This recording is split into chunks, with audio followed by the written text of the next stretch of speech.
nanti puskesmas sudah difungsikan ya sesuai dengan rawat inap dengan indikator bahwa cukup tenaga di bidang dokter, ya, ketenagaan cukup, keamanan terjamin, lingkungannya sehat, dan diidentifikasi, klarifikasi penyakit-penyakit tertentu yang tidak terlalu fatal, cukup dikasih pengertian para konsumen atau yang saibul penyakit. Ini baru dikasih pengertian. Sama saja kok. Akhirnya apa? Diberikan sugesti. Nah, tingkat-tingkatannya itu ada baru ke rumah sakit. Di rumah sakit pun nanti ada klarifikasi tempat-tempat yang lain. Jadi kadang-kadang lah di sini harusnya sama warga masyarakat di kota metro ataupun di tempat lain kalau masuk di rumah sakit ya harus diklarifikasi semua, ditangani semuanya supaya bisa tertolong sehat terpercaya. Amin. Oke. Pak Taufik Hidayat, untuk di kota metro selain pendidikan formal ada juga yang namanya pendidikan non formal dan informal. Yang tadi saya sampaikan, tren yang paling menonjol adalah pendidikan informal. Tentu saja Pak Taufik tahu apa itu pendidikan informal, itu makin berkembang dan menjadi tren pendidikan yang banyak dilakukan di masyarakat kita. Jika Anda terpilih, bagaimana Anda membuat arah kebijakan yang nyata untuk pendidikan informal ini makin berkembang di kota metro menjadi lebih baik lagi. Terima kasih. Terima kasih. Jadi untuk di bidang pendidikan, kami memang di segala bidang, bukan hanya pendidikan non formal, pendidikan non formal ataupun informal, sampai dengan pendidikan khusus tadi seperti kami sampaikan dalam kerangka untuk mencari sebuah pekerjaan. Artinya setiap para siswa ataupun murid anak-anak di kota metro ini harus dapat mengedepankan pendidikan yang condong ke dalam sebuah keterampilan. Untuk sebuah pendidikan informal tentunya di dalam kebijakan pemerintah kota metro ke depan, insya Allah akan kita support, berikan sebuah penghargaan kepada mereka dalam bentuk nantinya akan kita buatkan bina lulusan-lulusan dari mereka sehingga dapat kita presentasikan pada daerah-daerah luar dengan mutu dan kualitas hasil lulusan dari pendidikan informal tersebut dapat terpakai secara positif di dunia-dunia usaha. Terima kasih. Terima kasih. Berdasarkan rencana pembangunan jangka panjang Kota Metro tahun 2025, ini telah ditetapkan 6 misi untuk menuju masyarakat Metro ini semakin sejahtera. Saya membaca tadi malam di dalam visi misi Anda itu ada 5 misi saja di situ. Jadi ada satu unsur yang tidak menjadi prioritas di dalam misi Anda, yaitu masalah kesehatan. Masalah kesehatan ini adalah hal yang mendasar. Bagaimana kita mau produktivitas menghasilkan suatu output daripada aktivitas kita bila kita tidak sehat. Jadi bagaimana tanggapan Anda untuk menjadi prioritas masalah kesehatan pembangunan Anda di 5 tahun mendatang, karena ini tidak masuk di dalam misi Anda. Terima kasih. Baik, bukan tidak memperhatikan tentang kesehatan, tapi kami lebih fokus pada peningkatan kesejahteraan. Peningkatan kesejahteraan itu implikasinya orang itu akan sehat. Jadi kita lebih ke promotif dan ke preventif. Promotif preventif itu ujung tombaknya adalah puskesmas. Ada puskeskel juga. Kita lebih baik mencegah daripada kita mengobati. Sehingga anggaran yang ada dialokasikan untuk kesehatan bisa kita lebih tingkatkan, kita bantu program yang dari APBN yaitu BOK, bantuan operasional kegiatan, itu kita bisa dorong lagi untuk program preventif dan promotif. Promotif betul. Sehingga kita juga tidak mau banyak orang metro yang sakit. Tapi fasilitas kesehatan kita harus bisa menampung seluruh elemen, tidak hanya dari kota metro tapi dari luar daerah sebagai sumber pendapatan asli daerah nanti ke depan. Dari saya sekian, terima kasih. Terima kasih Pak Johan. Tadi saya sudah sampaikan bahwa indeks prestasi manusia harapan hidup untuk di kota metro ini saat ini menjadi ranking 1 untuk seprovinsi Lampung. Artinya kesehatan kita untuk di kota metro ini sudah cukup baik. Jadi bagaimana untuk mempertahankan kita pada posisi tetap menjadi ranking 1, bahkan nilai daripada 74,98 itu bisa lebih kita tingkatkan lagi menjadi 80 ke atas misalnya begitu. Nah, bagaimana arah kebijakannya? Terima kasih. Jadi kebijakan yang kita perlu ambil adalah di samping memang kita kota pendidikan adalah visi yang pertama, terus kedua adalah masalah kesehatan. Jadi di dalam penganggaran yang sangat-sangat terbatas, kita harus memprioritaskan untuk kesehatan. Karena di bidang kesehatan ini kita harus hidupkan dari mana, bukan hanya dari kesehatan yang ada di rumah-rumah sakit, tapi yang dari puskesmas di pinggir-pinggir kota. Karena itu, tapi hidupkan juga puskes-puskes itu harus kita tempatkan dokter-dokter. Jadi karena selama ini kan masyarakat tuh tidak tertarik masuk ke puskes, dia hanya ke satu sentral yaitu ke rumah sakit, karena dokter-dokter tuh kadang-kadang tidak berada di tempat. Nah, di sini kita harus adakan penekanan terhadap dokter-dokter yang ada di metro untuk supaya berkiprah adanya di puskes-puskes itu. Mereka bahkan 24 jam harus jaga di tempat. Nah, salah satunya sehingga nanti ketika makmunya kesehatan di masyarakat itu meningkat, insya Allah aja. Jadi itu apa yang telah tercapai di sini akan kita dapat pertahankan ke depannya. Di samping itu juga kita harus melihat daripada gizi daripada masyarakat kita juga. Karena bagaimana untuk bidang kesehatan bukan hanya kesehatan yang ada di tubuh, tapi masalah gizinya perlu kita perhatikan. Dalam hal ini kita perlu jadi membicarakan khusus dengan yang ahlinya itu dokter-dokter ahli itu untuk membicarakan. Karena ketika kalau bicara kesehatan kita harus ngajak mereka lah caranya. Bagaimana? Jadi jangan kita bicara dengan orang lain, tapi kita bicara dengan yang orang membidang kesehatan. Terima kasih. Terima kasih. Tepuk tangan untuk seluruh calon wakil wali kota. Selanjutnya, putaran terakhir dari segmen ini adalah calon wakil wali kota nomor urut 5 memberi pertanyaan kepada calon urut nomor 1, 2, 3, dan 4. Siap? Silakan kepada calon urut nomor 5 untuk memberi pertanyaan kepada calon urut nomor 1. Silakan 30 detik. Terima kasih pada Pak Taufik.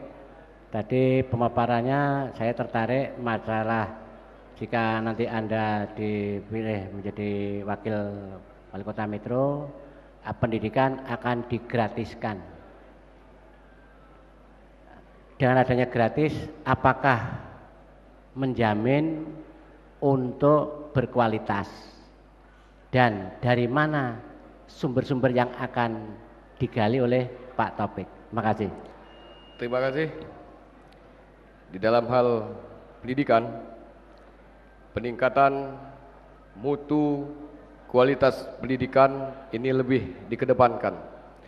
Bukan hanya mutu tenaga pendidiknya di dalam memberikan ilmu pengetahuan kepada para murid ataupun siswa, tetapi lulusan yang dilahirkan dari masing-masing sekolah yang ada di kota Metro ini, harapan kita ke depan akan menjadi lulusan-lulusan yang insya Allah memiliki sebuah keunggulan yang nantinya dapat disegani oleh daerah lain ketika ingin melanjutkan ke sekolah-sekolah ataupun kuliah ke universitas-universitas yang favorit, ataupun ingin langsung mencari pekerjaan.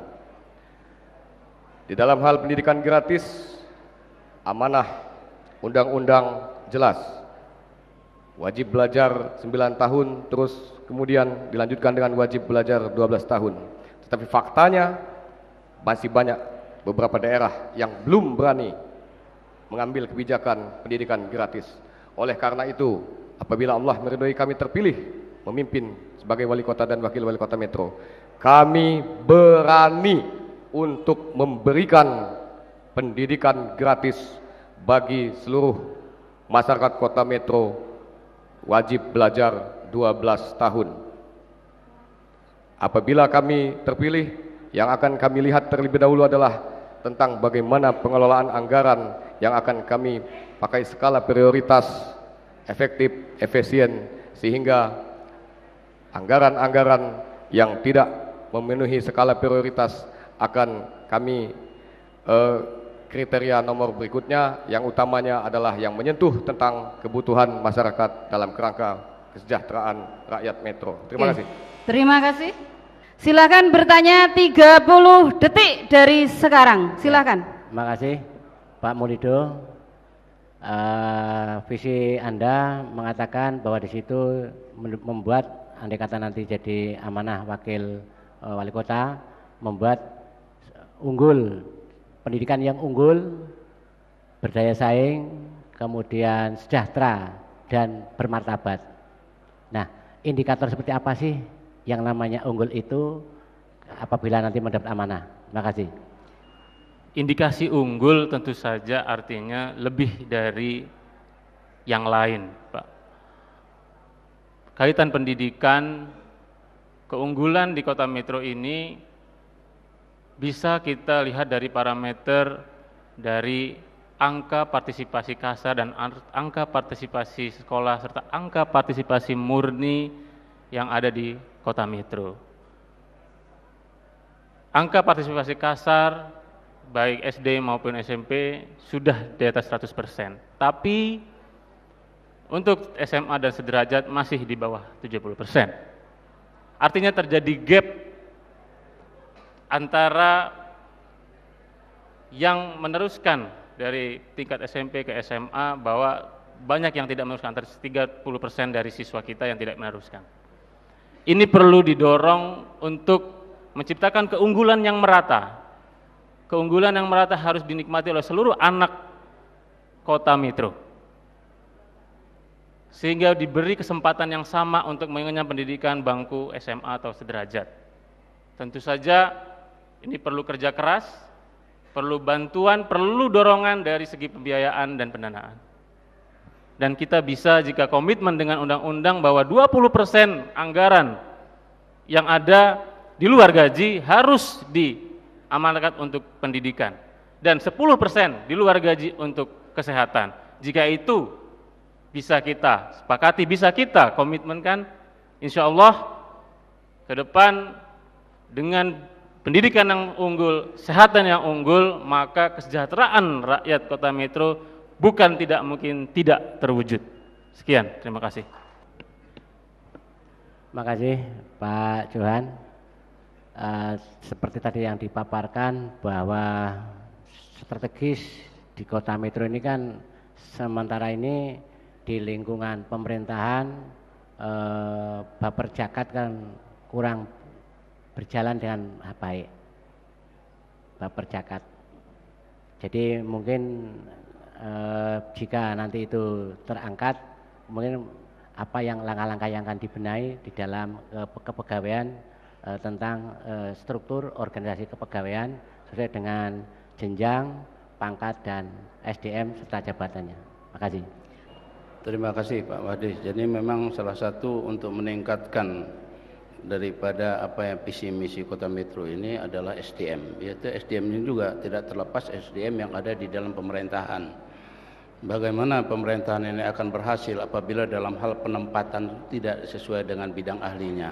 Jadi dalam hal ini, terutama kalau kita bicara masalah untuk menempatkan orang-orang yang di dalam bidang pendidikan, ini jangan karena umumnya, karena itu ada hubungan sesuatu, tapi bagaimana mereka yang berprestasi, itulah yang kita dudukkan di situ.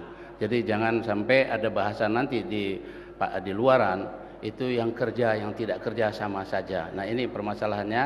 Jadi kita betul-betul berkompetisi di antara mereka-mereka pendidik, kita menempatkan sesuai dengan apa SDM-nya, sesuai dengan ilmunya. Tapi jangan lupa untuk bahwa supaya kompetisi ini lebih sehat, bagaimana mereka supaya ada peningkatan SDM ini sehingga mereka disekolahkan untuk setinggi mungkin, karena mereka adalah yang berkecimpung di pendidikan tersebut. Terima kasih. Terima kasih. Terakhir kepada calon wakil wali kota urut 5, dipersilahkan memberi pertanyaan kepada nomor urut 4, waktu 30 detik dari sekarang. Silakan. Terima kasih Bu Mega. Ini kan di Kota Metro sebagian kan di samping kota pendidikan juga jasa serta pertanian. Yang saya tanyakan di dalam isu yang sangat sekarang ini sedang dirasakan dalam rangka mau musim tanam. Kok sering terjadi saprodi sarana produksi terlambat, akhirnya masuk ke dunia yang pasar beda. mana yang subsidi, mana yang bukan. Saprodi secara produksi, khususnya yang pertanian tanaman padi. Kan sering terjadi kelangkaan pupuk. Karena ini strategis di bidang Kota Metro, makanya kami tanyakan, jika nanti Ibu memangku jabatan wakil, apakah langkah-langkah strategis dalam rangka penanganan kelangkaan tentang sarana produksi pertanian? Makasih. Terima kasih Pak Wadi. Jadi untuk di bidang pertanian ini memang yang isu yang lagi ngetren sekarang, apalagi di musim kemarau ini tentang hasil daripada pertanian kita khususnya padi yang tidak sesuai dengan harapan. Nah, untuk itu adalah yang namanya musim kemarau, tentu saja ini adanya karena masalah air, kelangkaan air. Nah, nanti apabila kami terpilih, itu sudah kami persiapkan di dalam program kami, bagaimana antisipasi jangan sampai terjadi kemarau ini kita kekurangan air. Jadi kita akan mempersiapkan lebih banyak lagi sumur-sumur bor, begitu juga tempat penampungan air di masyarakat khususnya untuk petani. Selain itu juga untuk lebih meningkatkan hasil daripada pertanian itu memang tidak terlepas daripada masalah pupuk, pendistribusian pupuk di Kota Metro ini yang tidak sesuai dengan harapan, artinya kelangkaan daripada pupuk itu sendiri. Nah, untuk itu tentu saja dibutuhkan suatu inovasi, terobosan daripada calon nanti wali kota maupun wakil wali kota terpilih bila itu kami, kita melakukan suatu terobosan dan inovasi dan intensifikasi di bidang pertanian sehingga kelangkaan daripada air, pupuk maupun peningkatan daripada hasil pertanian untuk di Kota Metro itu dalam rangka untuk ketahanan pangan lebih bisa dipertahankan. Terima kasih, cukup. Terima kasih, beri aplaus kepada seluruh calon wakil wali kota, luar biasa semuanya.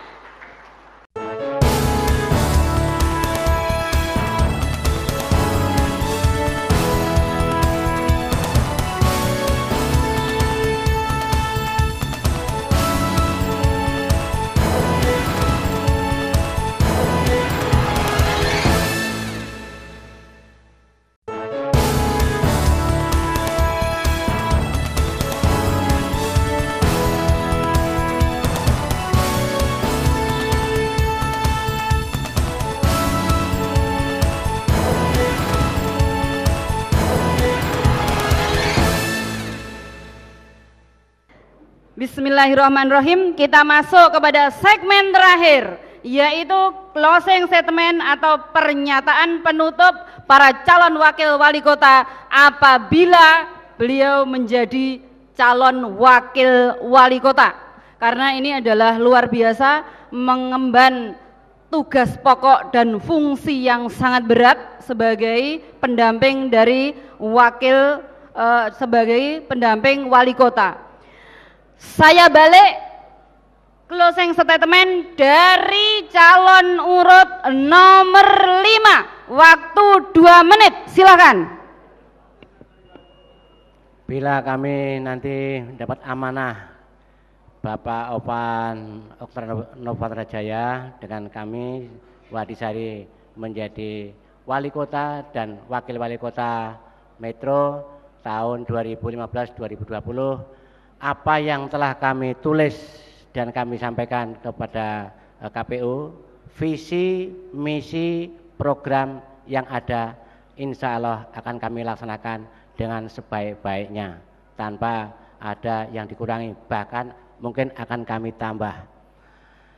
Kemudian yang berikutnya, apa yang telah kami sampaikan dari tertulisannya itu kita laksanakan dengan penuh rasa tanggung jawab dengan resiko yang ada dan atas ridho Allah Subhanahu wa taala. Amin. Terima kasih. Terima kasih. Selanjutnya pernyataan closing statement dari calon urut nomor 4. Silakan, waktu 2 menit dari sekarang. Terima kasih. Assalamualaikum warahmatullahi wabarakatuh. Kesejahteraan rakyat ini nanti dapat dicapai dengan terpenuhinya sandang, papan, pangan, dan terpenuhinya pendidikan bagi masyarakat. Jadi untuk mewujudkan tersebut itu sudah kami tuangkan dalam program visi misi kami yang menjadi prioritas pembangunan 5 tahun ke depan yang kami namakan dengan 20 langkah emas. Jadi di situ kita meningkatkan pendidikan yang berkarakter, berakhlak mulia sehingga mencapai sumber daya yang tangguh dan profesional serta berbudi luhur. Selain itu juga untuk meningkatkan pendapatan masyarakat ini dengan cara pelatihan-pelatihan yang dibutuhkan, juga memperluas akses permodalan, jaminan keamanan usaha, dan membantu pemasaran sampai dengan terobosan permodalan. Selain itu juga memperbaiki pelayanan kesehatan sampai dengan masalah bagaimana mengurangi tingkat pengangguran yang ada di kota metro ini. Nah, itu semua sudah masuk di dalam prioritas pembangunan 5 tahun ke depan untuk prioritas kami. Jadi kami menyadari bahwa tanggung jawab pemimpin bukan hanya pada masyarakatnya saja, tetapi lebih dari itu tanggung jawab ini adalah tanggung jawab kepada Allah Subhanahu wa taala, Tuhan yang Maha Esa. Karena kami ingin berjuang sepenuh hati untuk mencapai kesejahteraan rakyat metro dalam 5 tahun mendatang, dan semoga Allah Subhanahu wa taala meridhoi perjuangan ini. Jadi demi kota metro yang kita cintai ini, mohon doa restunya dan kami ucapkan salam surga. Supriyadi Megasari. Terima kasih. Wassalamualaikum warahmatullahi wabarakatuh. Terima kasih. Belum ada tepuk tangan. Selanjutnya kepada pasangan Wakil Wali Kota nomor urut 3, silakan menyampaikan closing statementnya selama waktu 2 menit. Silakan. Terima kasih.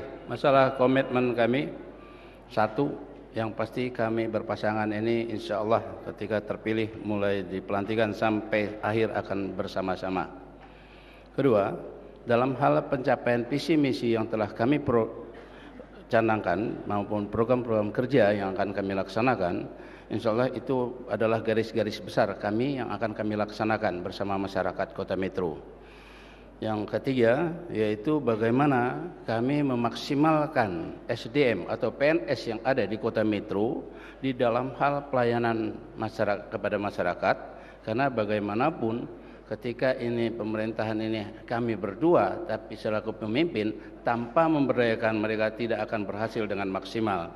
Dan jangan lupa bahwa kita juga tetap kita punya mitra yaitu anggota DPR Kota Metro. Demikian, lebih kurang mohon maaf. Terima kasih disampaikan.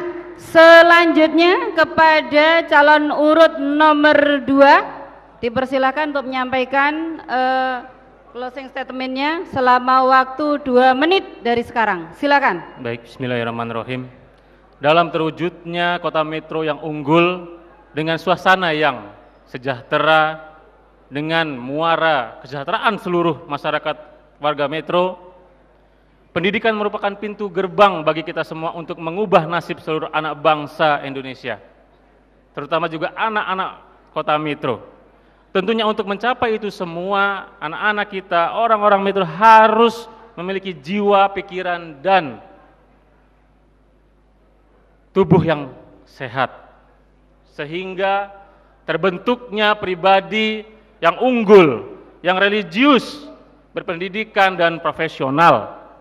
Hal ini menjawab tantangan kehidupan ke depan yang lebih berat, yang menuntut daya saing dan performa yang cakap.